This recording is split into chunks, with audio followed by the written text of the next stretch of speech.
Emmy Rossum and Slow Me Down. Talagang, kung papahinggan mo yung music na yun, you really will tend to slow down. No? I hope so.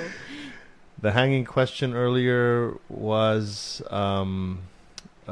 Philippine bar examination and the New York. Anong pinagkaiba nung New York tsaka yung Philippine bar?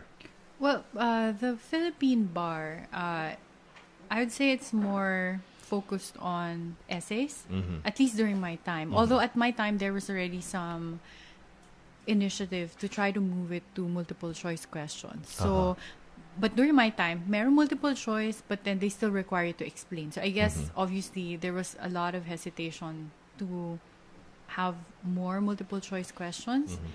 And for the New York bar, I think they have the whole system down pat to a science. Meaning, if you look at their multiple choice questions, the way they're drafted, it's really good in a sense that it is difficult for someone who is not knowledgeable of the law, but it is not confusing, and it's a good gauge of knowledge. Kasi I think more than the examinees, it's also a test of how good the people crafting the questions are.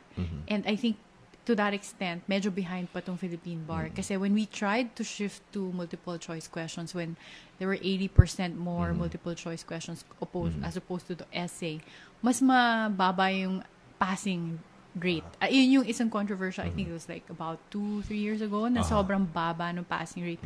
They had to adjust it. Hindi pa sanay. But interestingly, when I took the New York bar, I thought it was gonna be much easier because 2 days straight siya eh. Hindi katulad sa atin. It's 4 Sundays in a month, pero after a whole day of examination, makakapahinga ka the next day because the next one will be a week after. Sa New York kasi, 2 straight days. And then, ang nakahiwalay lang would be the day na you take the legal ethics exam.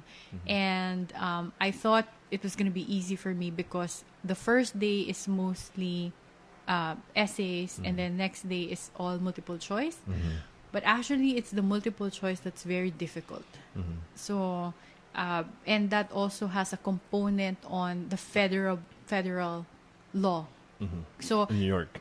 So meron kang New York na na New York lang, and then what they call the multi-state bar exam questions, which means yung federal law. Kasi may mga differences yan. Kaya minsan pag nag-review ka, when it comes to crimes, for instance, iba yung rules na New York specific, and iba rin yung mga elements when you're talking about an offense na federal offense. So how's that? If you're a person who commits a crime in New York City, or you're a New Yorker and you go to LA and then you commit a crime in LA, you have to get a lawyer in LA. You will be tried because they're also territorial. So you will be tried in LA, and so in that sense, you need to get a lawyer that is licensed to practice in California. But that's why you have also federal law, because that's why if you see signs sometimes, it says it's a federal offense, because that means federal law will apply, not just the local laws per state. How does it happen, for example, sorry, mga lawyer, mga legal na question. Yung mga iba, nakakaantok na yung podcast. I'm just kidding. And then, na-imagine ko si Imelda Marcos, yung mga Marcos cases, di ba, na tried in the United States.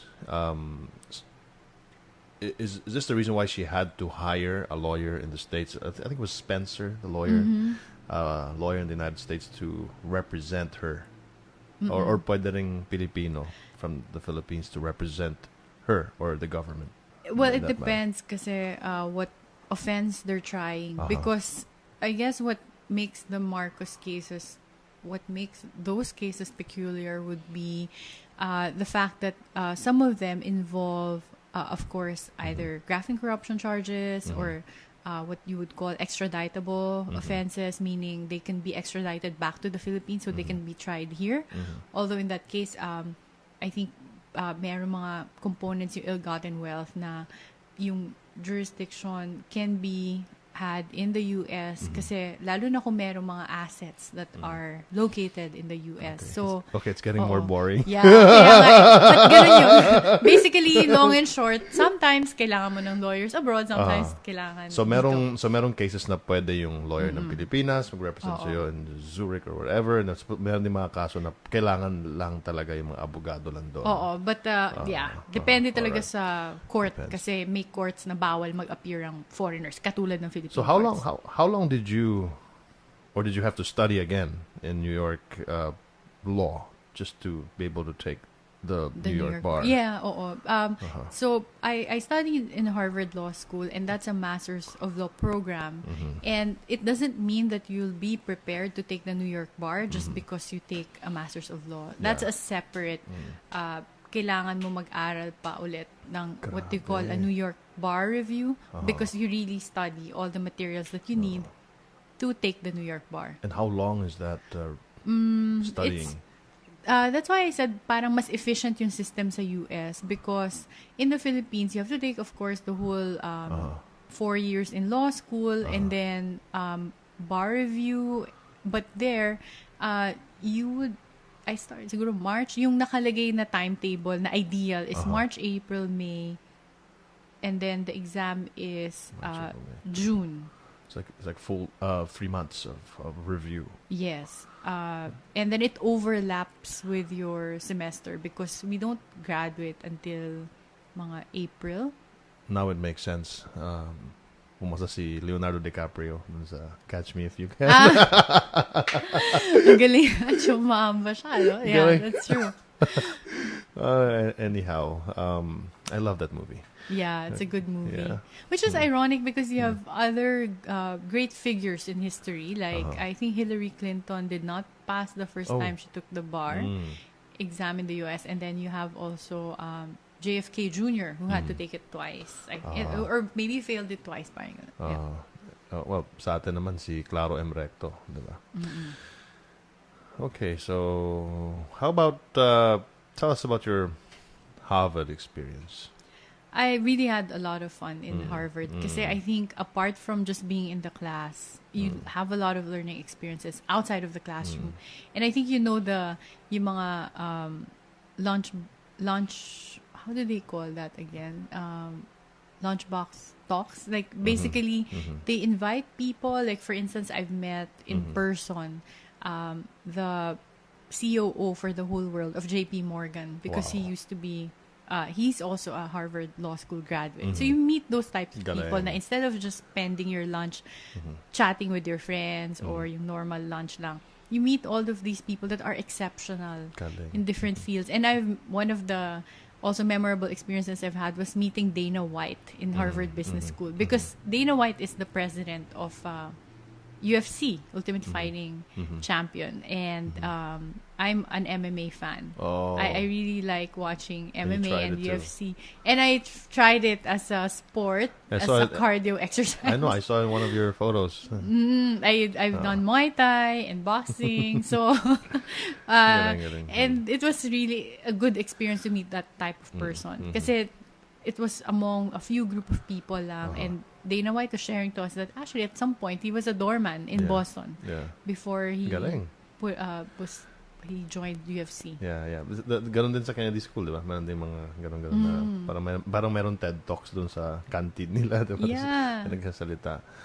Wow, I mean, I've great experience. I was only there for 6 weeks, but I did have a grand time. Yeah, you should go back. And then they tell me to go. They asked me to. I think the school was sending me emails to take up this public administration mid-career something. Yeah. You know. Ako, if I had time, I want to go back. Me too. And then the funny thing is, kanina you asked why I didn't take that Fulbright scholarship. Oh yes, yeah. Kasi nag-overlap Bakit? siya because the time that I was supposed to when I decided the year I was gonna apply for a master's of law abroad, I had to go on a trip with my whole family abroad kasi that is one of my our family traditions because both my parents are busy nga. Growing up, I would hardly see them on weekdays kasi lagi silang late umuwi. Pag umaga naman kami na yung papasok sa school. So summers, they'd make it a point na we'd go abroad for a month, minsan 2 months, somewhere like US or somewhere na malamig. But then that time I was already working as a lawyer, but we kept that tradition. So we were abroad. By the time I got back, na-miss ko na yung deadline for submitting a Fulbright application.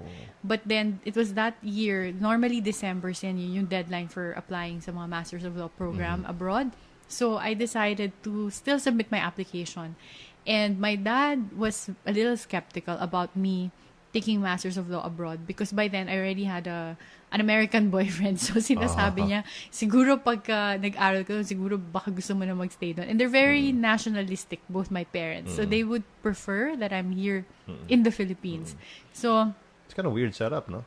But anyway, let's talk about that later. Yeah. What happened was, so my dad said, you can only study abroad pag pumasa ka sa Harvard Law School or Columbia, pwede na. Pero sabi, so I only applied in Harvard and Columbia University in New York. So sabi ko, okay, what are the chances, diba? Ang slim. So I was thinking, in any case, at least if I get rejected, the next round, pag mag-apply ako ng Fulbright scholarship and mabigay naman, then I have scholarship for a school. So I applied in Harvard first and Columbia, and then the following year applied for Fulbright scholarship, which was earlier the following year. And then I got the results for Harvard and Columbia, which I both passed. And then when I was already leaving for the US, they did an interview na dapat in person for Fulbright because I was in the finalists. Yeah. And they said I had to do it in person, but at the time I was in the US for a wedding, and I said I really can't kasi how can I fly home just for the interview. So was it like you were one of the bridesmaids? Yeah, you can't. Yeah. So I was really, but I did the interview on a call, and dahil sa time zone difference, parang hilo-hilo pa ako while doing the interview. And I was the one who only did it on a telephone conference. So I was thinking, ay nako, I'm sure parang hindi na nila ako i-consider. Wala na. But then, and then I had to go to the US and start school na. So, but after the first week of being in Harvard Law School, I got a call and said I got the Fulbright scholarship. Wow. And then I said, pwede bang i-apply ko na for this year? Because I'm already here in Harvard. And they told me, no, kasi they're very strict because they already have scholars for this year. So you can get the full scholarship, not full tuition and board and lodging, but that's gonna be next year. So they said what you can do is defer and then come home to the Philippines and then 1 year. So I talked to my mom. Sabi ko, kasi I was also as a matter of sayang din yun. Gusto ko sana na sayang dollars. Na yung so I was telling then my mom because I was spending some of my own money because I wanted to do it for myself na to show that I did something na sarili kong pagod and hirap, diba? So I was tempted to go home because sabi ko sayang yung perang naipon ko, but then my mom said, but Karen, what for?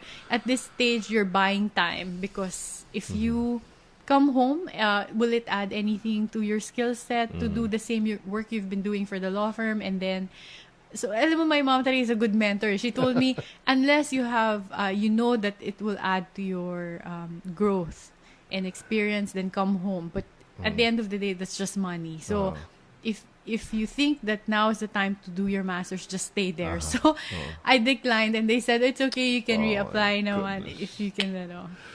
Ay, kaya pala, no? Sayang yun. Sayang yung dollars. Kung ngayon rin sila yun, sayang dollars. No? Ay. Sige, dito tayo sa pangalawang chapter na pangalawa. Grade school, high school, college, law. 5th chapter of your life. You became an instant celebrity when you were appointed the spokesperson of CJ Corona. No? How was this decided? You mean being part of being a spokesperson? Yeah, na ikaw na yung kasi alam ko for the first few days iba pa tapos bigla naging ikaw, and then all of us in the media, dapat siya na. But how was this decided? This is something I did not foresee because at that time, I was working for Kisumbing Torres law firm, which is kind of also known as Baker McKenzie Manila. But then I was already engaged to be married. But because I also went to Europe. I didn't mention Karina Martin. I took some flying classes when I was still living in the US. Lahat na lang ginawa mo Pero na. single engine lang. Single engine plane Single lang yun. engine. So, by that time, umalis pa ako in spite of the fact na I was already getting married by December. I went to Europe and then flew a little in Germany, and then pagbalik ko, mga 3 weeks na lang before my wedding. So, parang I was cramming. So I actually resigned from my job. Not just because of the wedding, but I decided kasi that the partnership track in a big law firm was not for me. I don't believe in chasing after billable hours, which is really the business model for big law firms. So I was thinking I want something more meaningful where I could see the direct contribution I would have in society. I know it sounds very idealistic, pero at some point kasi yun yung, I guess, hahanapin mo rin. Yeah. And then, so I resigned without thinking of what I'll do next. And ironically, a week after, wala pang 1 week since I resigned, biglang may tumawag sa akin from the staff of former Chief Justice Corona asking me if I would be interested in becoming a member of the legal team and the spokesperson for the impeachment. And at that time, I was really skeptical na parang, alam mo, if you're panicking for your wedding, and then my parents-in-law already flew in by that time from the US, inaasikaso ko pa sila. Ang immediate reaction ko was, ay nako, wala akong time for that. But then, I didn't know at the time that my mom had already declined the position. So, siya yung first choice pala ni CJ Corona, because my mom by then had already written a bench and bar book, was along with other justices of the Supreme Court, and she was also one of the group, a member of the group that revised our special civil actions. So rules of court on the special civil actions. So she would have been a good spokesperson sana, but then she was very busy. So she declined. Busy for the wedding. Ako yung hindi. Kasi iniiwan ko lahat sa wedding planner. But then... Buti lang may wedding planner. Oo. Siya Kaya ang hero. joke namin dyan, ang nagpakasal talaga, yung wedding planner, tsaka yung executive assistant ng husband ko, because we were both too busy. Magaling yung wedding planner. Ano pangalan niya? Marichelle Ligon. But she's used to absentee Planning. couples. Kasi siya rin pala yung kay Ruth Gutierrez and Ilmas nung time na they were abroad. Dumating na lang yung dalawa para magpakasal na. Yung wedding mo dito sa Pilipinas? Dito. Okay, Yes. alright. So, while we were interviewing you before, during the Corona trial, you were already married then? Or? Yes. Okay. Mm-hmm. Oh, so- Kasi yung, when I decided finally to say yes, kasi my husband, I think, he really thinks along the lines of yung, I guess, an American in a sense na tayo kasi Filipinos, we tend to base our decisions on personalities. So if, for instance, CJ Corona would have been a very close family friend, siguro kahit gano'n ako ka-busy, sasabihin ko agad na, o sige, tignan ko yung case or pag-isipan ko. But at that time, I wasn't really a family friend of CJ Corona. I hardly knew him. So my initial reaction was, I have no time for this. But then, Evan said, that's my husband's name, who's, at that time, my fiance, he was saying, well, how can you say no? You don't even know the merits of the case. When you're asked, it sounds very petty that you're saying no to a national issue without even knowing why. Exactly. So I read it. History. Yeah. It's part of history. So, yeah, in hindsight, yes. But at that time, no, parang iniisip ko lang, nako, hindi pa ako ready for my wedding. So I read the complaint, which was already, which was what was passed by the Congress as an impeachment.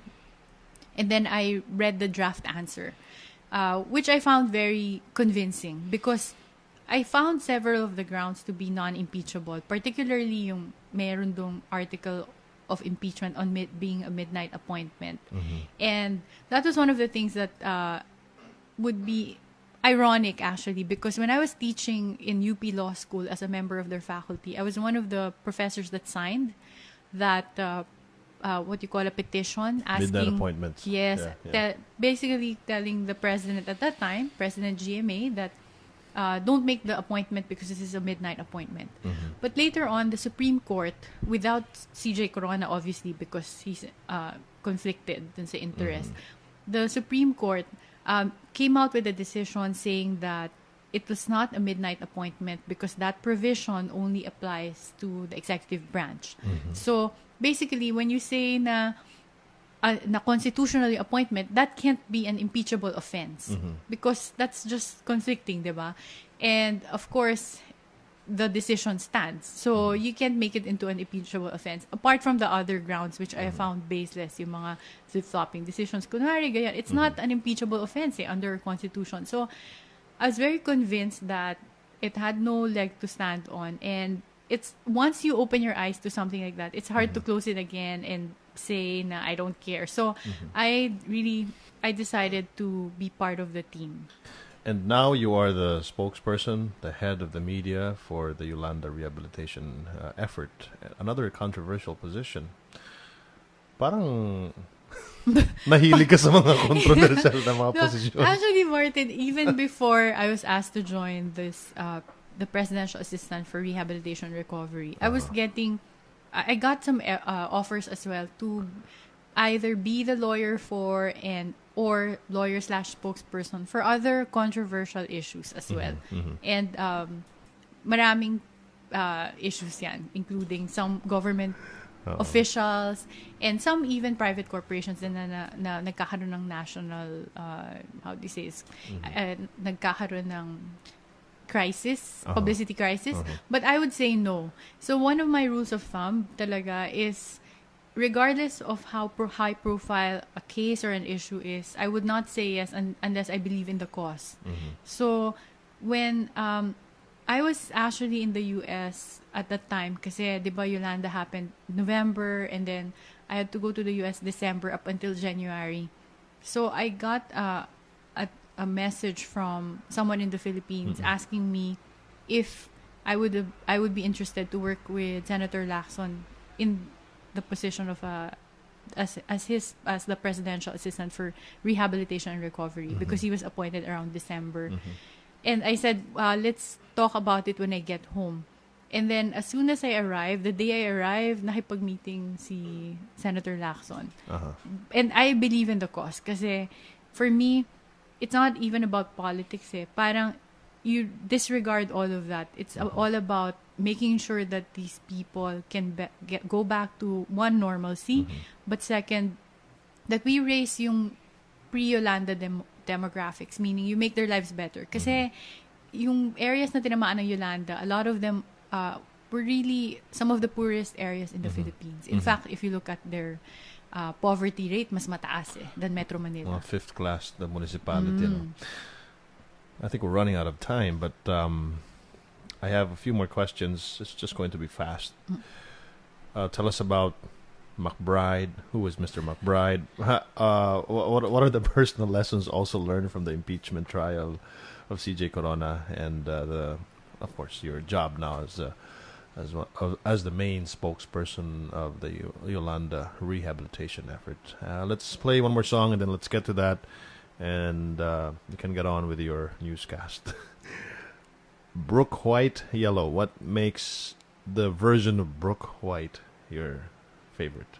I like Coldplay, Yellow, the song per se, and I will explain later why. Kasi maganda talaga yung meaning niya. But for me, I think the way Brook White sings it brings out the beauty of the song more because of the pace and her voice.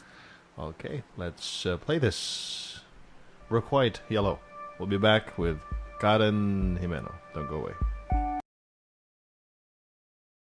But then they still require you to explain. So I guess, obviously, there was a lot of hesitation to have more multiple choice questions.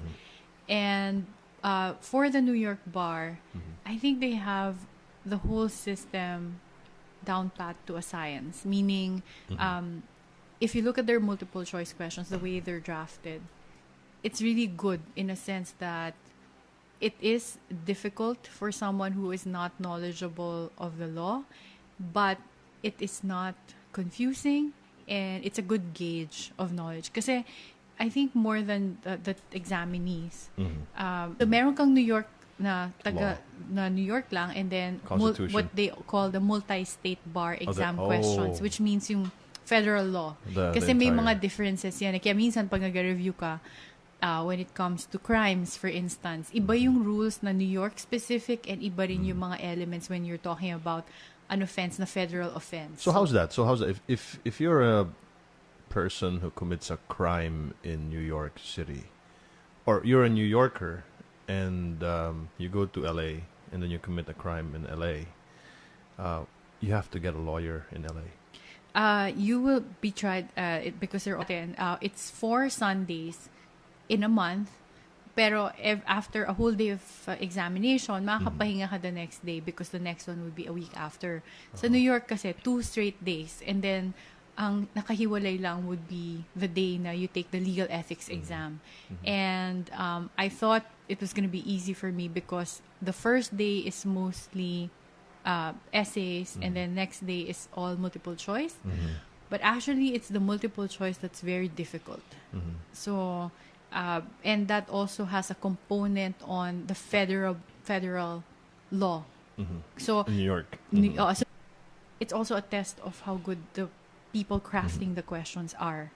And I think to that extent, medyo behind pa tong Philippine bar. Kasi when we tried to shift to multiple choice questions, when there were 80% more multiple choice questions as opposed to the essay, mas mababa yung passing rate. Yun yung isang controversial, I think it was like about 2-3 years ago, na sobrang baba ng passing rate. They had to adjust it. Hindi pa sanay. But interestingly, when I took the New York bar, I thought it was gonna be much easier because 2 days straight siya eh. Hindi katulad sa Emmy Rossum and Slow Me Down. Talagang kung papahinggan mo yung music na yun, you really will tend to slow down. No? I hope so. The hanging question earlier was Philippine bar examination and the New York. Anong pinagkaiba nung New York tsaka yung Philippine bar? Well, the Philippine bar, I would say it's more focused on essays, at least during my time. Although at my time, there was already some initiative to try to move it to multiple choice questions. So, but during my time, meron multiple choice